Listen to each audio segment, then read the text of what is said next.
Hello guys, તો આજે મને મારા બનીએ કીધું કે ડુંગળીના સરસ મજાનો નાસ્તો બનાવી આપ. તો હું તેના માટે સરસ મજાનો નાસ્તો બનાવું છું ને ડુંગળીને છોલી અને હવે હું કટ કરવા બેસી ગઈ. તો મારાથી બહુ સારી રીતે તો કટ થતું નથી, પણ જેમ તેમ કરી 2 ફાડા કરીને કટ કરવા માંડી. અને ગાઈઝ, બધાને ડુંગળી સમારતા વખતે આંખમાં પાણી આવે, પણ મને આવતા નથી. તો એક સારી વાત કહેવાય કે આંખમાં પાણી આવતા નથી. અને જોતામાં સરસ મજાની ડુંગળી આપણે સમારી નાખશું. એક ફાડું સમારાઈ ગયું અને હવે બીજા ફાડાનો વારો આવી ગયો. તો બીજા ફાડાને પણ સરસ રીતે સમારી નાખું હું. અને પછી આપણે સરસ મજાનો ડુંગળીનો નાસ્તો બનાવશું. તો જો કંઈક આવી રીતે ડુંગળી હું તો ખાલી ઉપરથી મોટા મોટા ફાડા રાખું છું. એમ જ કટ કરવાની હોય કે તમે લોકો જરા કહી દેજો. જો હું તે એવી રીતે કટ કરતી હતી. અને ગાઈઝ, હું તે સમારતી વખતે ગીત સાંભળતી હતી અને ગીત સાંભળતી આપણી ડુંગળી સમારાઈ ગઈ. હવે આપણે લેશું ઘઉંનો લોટ. જો મેં ઘઉંનો લોટ અહીંયા લઈ લીધો છે અને તેમાં આપણે ડુંગળીના ફાડાને ઉમેરી દેવાના છે.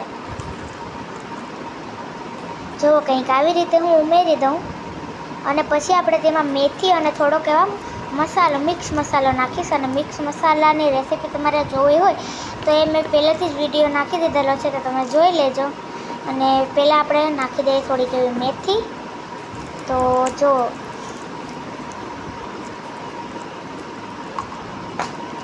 મેથી નાખી દીધી છે અને હવે આપણે મિક્સ મસાલો નાખી દઈએ.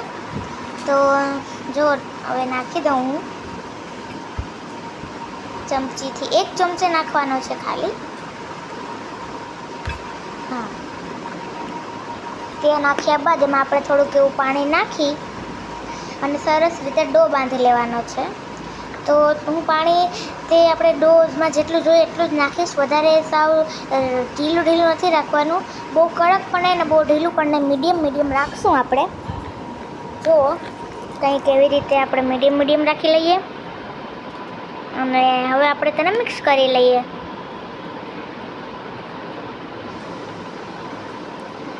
અને ગાઈઝ, 2-3 વાર મારે પાણી નાખવું પડ્યું, કેમ કે લોટ સરખો બાંધાતો નહોતો. અને પછી આપણે તેમાં નાખી દઈશું ખીચડીના ચોખા. યસ ગાઈઝ, પણ આપણે ખીચડીના ચોખા નાખશું. તમને એવું લાગતું હશે કે તે શું કામ, પણ આપણે નાખશું ખાલી. તમને લોકોને ભાવે તો તમે નાખી શકો છો અથવા તો સ્કીપ પણ કરી શકો છો. 1 ટેબલ સ્પૂન જેટલા ખીચડીના ચોખા મેં નાખી લીધા છે અહીંયા. અને હવે ફરીથી આપણે ડો બાંધવાનો છે. પાણીની જરૂર લાગે તો નાખવાનું, બાકી નહીં નાખવાનું. પછી આપણે એક પ્યાલી જેવું લઈને તેમાં તેને ભરી દેવાનું. જો કંઈક ચમચીની મદદથી ભરી લેવાનો છે. અને મેં ડો બાંધી લીધો હતો. અને હવે આપણે તેને ભરી અને પછી તેની કોઈ સ્મેલ આવતી હતી ગાઈઝ. અને પછી હવે તેને આપણે મૂકી દઈશું ચૂલા પર. તો અહીંયા આપણે કુલ્ફીની જેમ મેં થોડુંક એવું કર્યું હતું, પણ પછી મને ગમ્યું નહીં એટલે મેં ચમચી પાછી કાઢી લીધી હતી. પહેલાં મેં ચમચી ભરાવી હતી, પણ પછી મને મજા ન આવી એટલે મેં પાછી કાઢી નાખી અને તેને ચૂલા પર ચડાવી દીધી મેં. જુઓ તમે, સરસ રીતે ચડાવી દીધું છે ચૂલા ઉપર. અને તેને હવે થોડી વાર માટે આપણે પાકવા દઈશું. પાકી ગયું છે અને હવે આપણે તેને આમાં કાઢી લઈશું. તો જો સરસ રીતે કાઢવાની કોશિશ કરું છું. પહેલાં તો નીકળતું નહોતું, પછી નીકળી ગયું.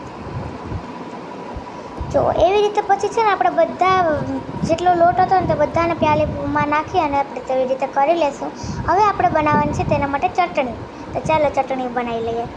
તો ચટણી પણ આપણી સરસ રીતે બની ગઈ છે અને હવે આપણે તેને ખાવાનું છે. પણ એની પહેલાં તમે જોઈ લો એકવાર, સરસ રીતે ચટણી બની ગઈ હતી. અને હવે આપણે તેને ચાખશું કેવા બન્યા છે કેવા નહીં. ને આનું નામ છે શું નામ તો કશું મેં એને આપ્યું નથી, બટ તેને આપણે ખાઈ શકીએ. અને ગાઈઝ, એટલું સરસ બન્યું હતું ને કે વાત જવા દો તમે. તો બાય બાય, હવે મળીએ અગલી